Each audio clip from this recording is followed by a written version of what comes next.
सर्वांना नमस्कार. कोवळी कळी या स्टोरीचे 8 एपिसोड यापूर्वीच अपलोड केलेले आहेत. कृपया ते सगळे एपिसोड ऐकण्यासाठी आपल्या चॅनलला भेट द्यावी. आज जवळजवळ 2 महिन्यानंतर कुसुम त्याच्याजवळ होती. आज तिला 5 दिवस झाले होते आणि आज तरी ती स्वतःहून जवळ येईल असं त्याला वाटलं होतं. पण ती त्याच्याकडे पाठ करून झोपली. मग कुबेर खूप निराश झाला. त्यानं त्या दोघांच्या उशाला असलेल्या रॉकेलचा दिवा विझवला. कारण झोपेत जर पुन्हा दोघांपैकी कोणाचा हात लागला तर पुन्हा अंथरूण पेट घेईल, म्हणून आता त्याला काळजी वाटत होती. आणि तो बाहेर निघाला. इतक्यात कुसुम म्हणाली, "कुठे निघालात?" तो म्हणाला, "आहे बाहेर, थोड्या वेळ थांबतो." ती म्हणाली, "मग दिवा का घालवला? मला अंधाराची भीती वाटते. एकतर तुम्ही तरी इथे थांबा किंवा दिवा तरी लावा." आता ज्याला ती घाबरत होती त्यालाच इथे थांबायला सांगत होती. याचा अर्थ त्याच्यापासून तिला भीती वाटत नव्हती. कुबेर म्हणाला, "ठीक आहे, दिवा लावतो." असं म्हणून तो तिकडे निघाला. अंधारात चाच पडत तिच्या पायाला धडकला आणि तिच्या अंगावर पडला. तिच्या कमरेला आणि छातीला त्याच्या हाताचा स्पर्श झाला आणि त्यानं तो हात काढून घेण्याचा प्रयत्न केला. तसा तिने त्याला तो हात काढण्यावाचून रोखलं. त्या अंधारातच त्याचा हात पकडून तिच्या हातानेच त्याला जवळ खेचलं. त्याला तर आता समजतच नव्हतं की ती काय करते. डोळ्यात बोट घातलं तरी दिसणार नाही इतका काळा कुट्ट अंधार होता त्या खोलीत. पण तरीही स्पर्शाची भाषा समजत होती एकमेकांना. आणि कदाचित तो अंधार होता म्हणूनच ती आता पुढाकार घेत नव्हती. तिने त्याला जवळ खेचला आणि स्वतः होऊन आज ती त्याच्या मिठीत गेली. आधी त्याला कळलंच नाही की ती अशी का करते. जवळजवळ 4 वर्षे होत आली होती त्यांच्या लग्नाला आणि आज हे असलं काही त्यांच्यात पहिल्यांदा घडत होतं. इतर वेळी तर तो तिच्यावर जबरदस्ती करूनच तिला मिळवायचा. फक्त खालून साडीवर केली आणि त्याचं काम झालं की तो रिकामा व्हायचा. प्रणयाच्या, रोमॅन्सच्या इतर गोष्टी त्यांच्यात घडत नव्हत्या. काम झालं की तो लांब व्हायचा आणि तीही नाईलाजाने मनात नाराज होऊन साडी खाली ढकलायची आणि झोपायची. त्या मिलनात फक्त त्याच्या शरीराची भूक भागवणं इतकंच माहीत होतं. जो काही प्रणय असतो लग्नानंतरचा, तो फक्त पुरुषाच्या समाधानासाठी असतो. त्याला खुश करण्यासाठी असतो, इतकीच त्याची धारणा होती. आणि स्त्रीचं काम फक्त त्याला समाधान द्यायचं आणि गरोदर राहिलं की बाळाला जन्म द्यायचा. या संकल्पनेपलीकडे बाकी काहीच माहीत नव्हतं. मिलनातून तिलाही आनंद मिळतो किंवा मिळवायचा असतो हे माहीत नव्हतं तिला. पण आज खूप काहीतरी वेगळं वेगळं वाटत होतं दोघांनाही. तिच्या मनात त्याची जागा निर्माण होत होती आणि दोघेही पूर्ण मनापासून एकमेकांच्या जवळ होते. आणि संभोग होण्यासाठी, मिलन होण्यासाठी दोघांचंही मन तयार असणं किती गरजेचं असतं हे समजत होतं. आज कुबेरला सुद्धा वेगळीच अनुभूती मिळत होती आणि आता ती त्याच्या मानेवर तिचं डोकं ठेवून विसावली होती. तिचे उष्ण श्वास त्याला उत्तेजित करत होते आणि हळूहळू तिचे हात त्याच्या पाठीवर फिरू लागले. कुसुमला सुद्धा आता 15 वर्ष संपून 16वं वर्ष लागलं होतं. अंगानं बऱ्यापैकी भरलेली दिसायची. छातीसुद्धा डेव्हलप झाली होती आणि तिच्या छातीचा टचटचीत स्पर्श त्याच्या छातीला झाला आणि तो उत्तेजित व्हायला लागला. पण आज नेहमीसारखं त्याच्यातलं जनावर जागं होत नव्हतं, तर आज त्याच्यातला पत्नीवर प्रेम करणारा प्रेमळ पती जागृत होत होता. आज पहिल्यांदा त्याला तिच्यावर प्रेम करू वाटत होतं. ज्या प्रेमाच्या शोधात दोघेही इतके दिवस होते, ते प्रेम आता फुलायला लागलं होतं. आणि आता कुबेरने सुद्धा तिच्या पाठीभोवती मिठी मारली आणि हळूहळू तिला स्पर्श करू लागला. आणि तिलाही त्याच्या आजच्या या हळूवार स्पर्शात खूप नवल वाटलं. इतर वेळी तर तो हिसक्यानं तिला जवळ ओढायचा. तिचा कसलाही विचार न करता तिला कुस्करायचा आणि सगळं रफ अँड टफ काप करून रिकामा व्हायचा. यामुळे तिला फक्त वेदना व्हायच्या आणि अंग ठणकायचं.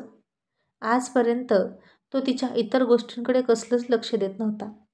तिची कंबर, तिची छाती, तिचे ओठ, तिची मान, तिचं पोट या गोष्टींपेक्षा त्याला फक्त तिच्या कमरेच्या खालचा तो भाग महत्त्वाचा वाटायचा.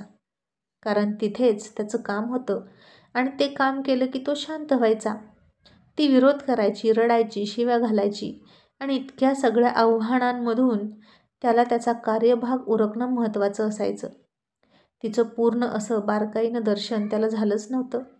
पण खरा रोमॅन्स तर या सगळ्याबरोबरच्या ठिकाणीच तर असतो ना. आणि आज पहिल्यांदा त्याचं लक्ष इतर गोष्टींकडे गेलं. पण अंधार होता आणि तिच्या अंगावर साडी होती. त्याच्या स्पर्शाने तिला आज कसलीही वेदना होत नव्हती.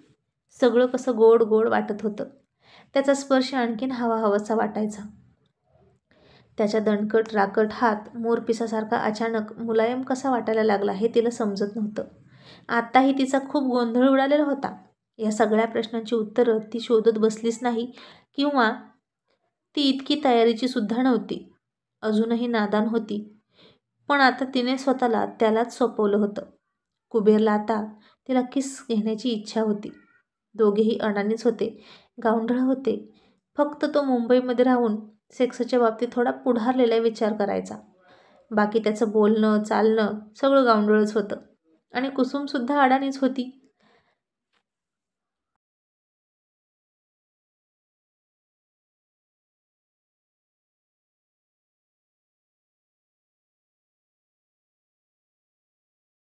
आणि त्याला आता तिचा किस घेण्याची इच्छा झाली.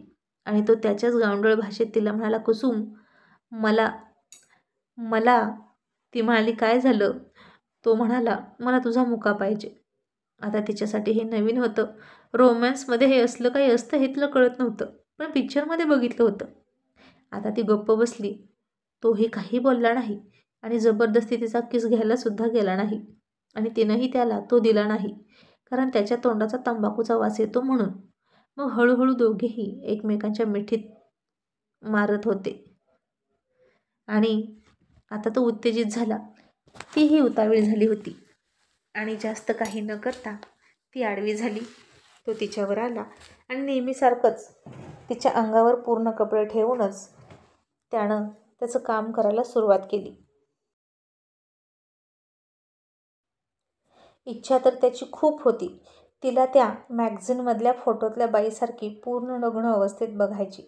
पण ती तयार होणार नाही ही त्याला खात्री होती. प्रणयाच्या, रोमॅन्सच्या तिच्या कल्पना फार भाबड्या होत्या आणि खूप अडाणी समजुती होत्या. आणि आत्ता कुठं तिला त्याची गोडी लागायला सुरुवात झाली होती. नाहीतर तिचा हेतू फक्त एक बाळ होण्यापुरतं त्याच्याजवळ यायचं असाच होता. इतर मार्गाने जर ते बाळ मिळवता आलं असतं तर तिने तेही स्वीकारलं असतं. पण तिला आई होण्याचा एकमेव मार्ग म्हणजे तोच होता, तिचा नवरा. आता त्याचा आतबाहेर प्रवास सुरू झाला होता आणि तिच्या तोंडातून वेदनेने हुंकार निघण्याऐवजी मादक सुस्कारे निघत होते. ती त्याला तिच्यात आणखीन जास्त सामावून घेण्याचा प्रयत्न करत होती. पण आधी त्याला बाहेर ढकलून देण्याचा प्रयत्न करायची. आणि शेवटी तो दमला आणि तिच्या शेजारी झोपला. पण ती तृप्त झाली की नाही हे तिलाच कळत नव्हतं. प्रणयाची चटक लागणं कशाला म्हणतात हे आता तिला कळायला लागलं होतं. जी चटक कुबेरला लागली होती आणि म्हणून तो वेड्यासारखा तिच्या मागे मागे फिरायचा. आता ती चटक तिलाही लागली की मग काय कामच झालं. गुण्या गोविंदाने राजाराणीच्या संसाराला सुरुवात झालीच म्हणायची. मग आता त्यानं तिच्या अंगावर हात टाकला. आता हे सुद्धा पहिल्यांदाच घडत होतं. आणि तिने त्याच्याकडे पाठ केली. दोघेही झोपले. सकाळी उजाडलं. परकरच्या नाडीतून बाहेर येऊन सुटल्या होत्या. अंगावरचा पदर अजिबात हलला नव्हता. तो होता तसाच होता. छेडछाड फक्त निर्यासोबत झाली होती रात्री. तिने त्या निर्या पुन्हा खोचल्या आणि बाहेर आली. आणि आज खूप आनंदात तिने चूल पेटवली आणि आंघोळीला पाणी ठेवलं. आज सासू उठायच्या आत ती उठली. कुबेरही उठला. तिने खूप हसत हसत डोक्यावरून आंघोळ केली आणि दुसरं पाणी कुबेरला दिलं. तो त्याचा टॉवेल आणि कपडे घेऊन विहिरीवर निघाला. ती म्हणाली, कुठे निघालात?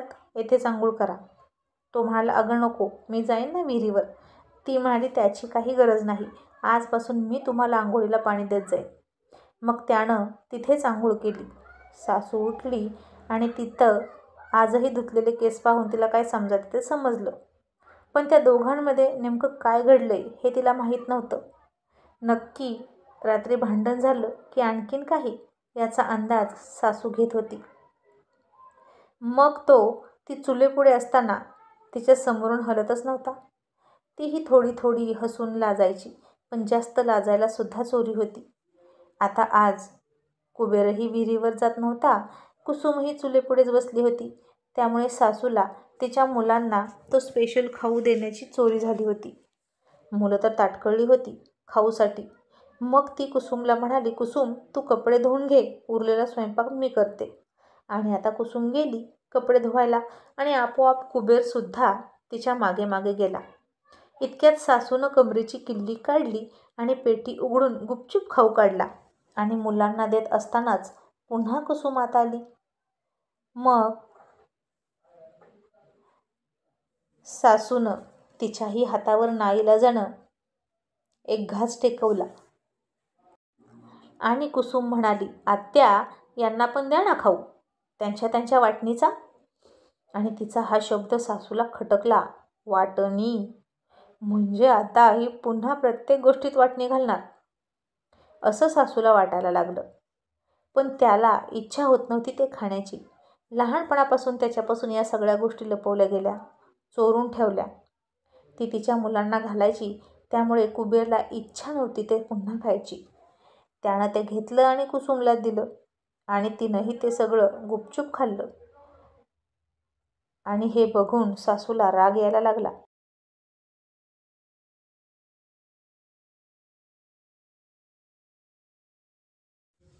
आता कुसुम त्याचे कपडे धुवत होती आणि त्याचे पांढरे कपडे खूप मन लावून आणखीन पांढरे शुभ्र होईपर्यंत धुवत होती. तिचं प्रत्येक काम चकाचक असायचं. मग आता स्वयंपाक पाणी झालं आणि शेतात जाण्याची वेळ आली. सगळे शेतात निघाले. तोही तिच्या मागे गेला आणि आज सगळ्यांना दोघांमध्ये खूप फरक वाटत होता. रोज तिचं रागीट फुगलेलं तोंड पुढं असायचं आणि हा मागे बसलेला असायचा. पण आज तो तिच्या तोंडासमोरच बसला होता आणि तिला त्याचा काहीच प्रॉब्लेम नव्हता. आणि त्याच्या चुलत वहिनी होत्या, त्यांना अजिबात बघवलं नाही. तो बायकोसोबत बोलतोय, हसतोय हे पाहून त्यांना तिचा हेवा वाटायला लागला. कारण कुबेर खूप देखणा होता तिच्याही पेक्षा आणि या बायकांची लक्षणं काही ठीक नव्हती. आता सासूलासुद्धा या दोघांमध्ये जवळीक खटकत होती. कारण हे दोघे जर व्यवस्थित राहिले तर इथून जाणार नाहीत आणि पुन्हा तिला प्रत्येक गोष्टीमध्ये कुसुम आडवं लावत राहणार हे कळलं होतं. मग सासूनं आणि तिच्या चुलत जावांनी पुन्हा दोघांमध्ये ठिणग्या टाकण्याचा प्रयत्न करायचं ठरवलं. कारण त्यांचा कुबेरवर डोळा होता. त्याला नादी लावण्याचा प्रयत्न होता. त्याला जर त्याच्या बायकोचं प्रेम मिळालं नाही तर आपोआप तो शरीर सुखासाठी तिकडेच वळणार अशी त्यांना खात्री होती.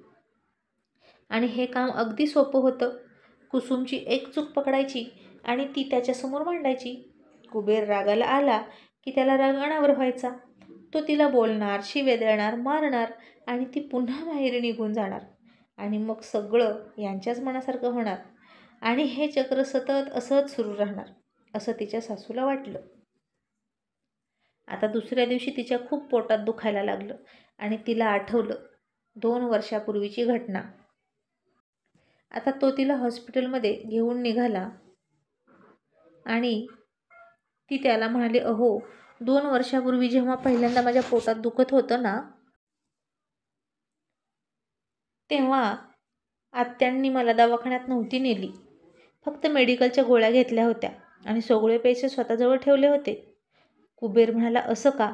मग तेव्हाच तू मला का नाही सांगितलं? मी तुला विचारलं होतं तरी. ती पुन्हा निरागसपणे म्हणाली, तेव्हा मला कळत नव्हतं ना. कुबेर म्हणाला, मग आता सगळं कळतंय ना तुला? ती म्हणाली, हो, आता कळायला लागले हळूहळू की आत्या कशा प्लॅन करतात. कुबेर म्हणाला, मला तिच्या सगळ्या खोड्या चांगल्या प्रकारे माहीत आहेत. जे जे तुला माहीत नाही ते सगळं मला माहीत आहे. पण मी तरी काय करू? तूच माझ्याशी नीट वागत नव्हतीस. मला ना आई ना बाप, मी वनवासी आहे ना. तो असं म्हणाला आणि खसनूस हसला.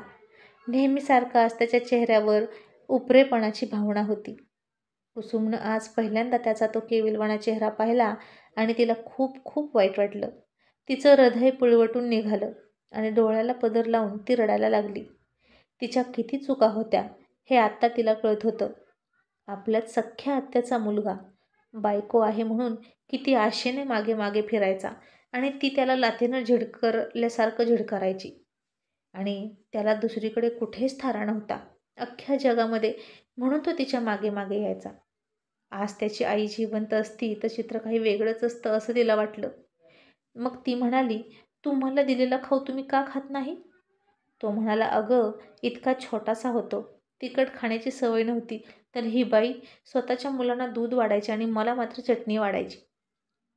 वसवस करत डोळ्यातलं नाकातलं पाणी पुसत तसंच खायचो, कारण पोटाच्या भुकेला काय करणार, नाहीतर उपाशी राहावं लागतं. आता ती मला घाबरून चोरून मुलांना खाऊ देते, पण तेव्हा माझ्या देखत मुलांना खाऊ घालायची. ती मुलं धष्टपुष्ट व्हावीत म्हणून काजू बदाम खारीक द्यायची त्यांना. मी लहान होतो ना, काहीच करू शकत नव्हतो, म्हणून खूपदा तोंडाला पाणी सुटायचं, पण ती कुत्र्याला हाकलून लावत तसं हाकलून लावत होती मला. आता नाही ग खाऊ वाटत. आता गुडघ्या इतका ढीग समोर पडला तरी खाऊ वाटत नाही. त्या डाळीचं भाजीचं पाणी आणि भाकरीच आवडते. 25-26 वर्ष त्यानं भोगलेले ते भोग आता तिला त्याच्या 2 वाक्यातच समजले. आणि आता हे ऐकून ती निरागसपणाने खूप रडत होती. तिची आई होती तर ती नांदायला येणार नाही म्हणून आईभोवती किती नखरे करत होती. तिची आईसुद्धा तिच्या किती कलाकलानं घेत होती. मग यांची सख्खी आई असती तर तिनंही यांच्या कलाकलानं घेतलं असतं, यांची बाजू घेतली असती असं तिला वाटलं. त्याला तर साधं रडण्यासाठी सुद्धा हक्काचा खांदा नव्हता, मग हट्ट करायचा तरी कुणाकडे? त्यानं काय काय सहन केलं असेल याची कल्पना करूनच ती रडत होती आणि अजिबात रडायचं थांबत नव्हती. त्यालासुद्धा खूप बेकार वाटायला लागलं. पुन्हा एकदा मी पोरका झालोय की काय असं वाटलं. मग बराच वेळ दोघेही असेच रडले. आता तोंडानं बोलायची जास्त गरज नव्हती. एकमेकांची मनाची भाषा समजायला लागली होती एकमेकांना. दोघेही लांब लांब उभे राहूनच रडत होते. सुशिक्षित लोकांसारखं एकमेकांच्या मिठीत वगैरे येऊन रडण्यासारखे मॅच्युरिटी त्यांच्यात नव्हती. मग दोघेही आपापलेच सावरले. दवाखान्यातून पुन्हा घरी आले आणि सासू म्हणाली होती, दुपारपर्यंत घरी या आणि दुपारनंतर शेतात या. म्हणून ती शेतात जाणार होती आणि तो तिला एकटा जाऊ देणार नव्हता. तोही तिच्यासोबत जाणार होता. भूक तर नव्हतीच तिला, कारण त्यानं तिला बाहेर हॉटेलमध्ये भरपूर काय काय चारलं होतं, अगदी पोट फुटेपर्यंत. आणि पुन्हा तसंच म्हणाला होता, तुला परकर घ्यायचेत का? ती हसून म्हणाली, आता माझे सगळे परकर गळ्यात घालून फिरा. सारखं परकर परकर परकर, दुसरं काही खरेदी करण्यासाठी नाहीच का?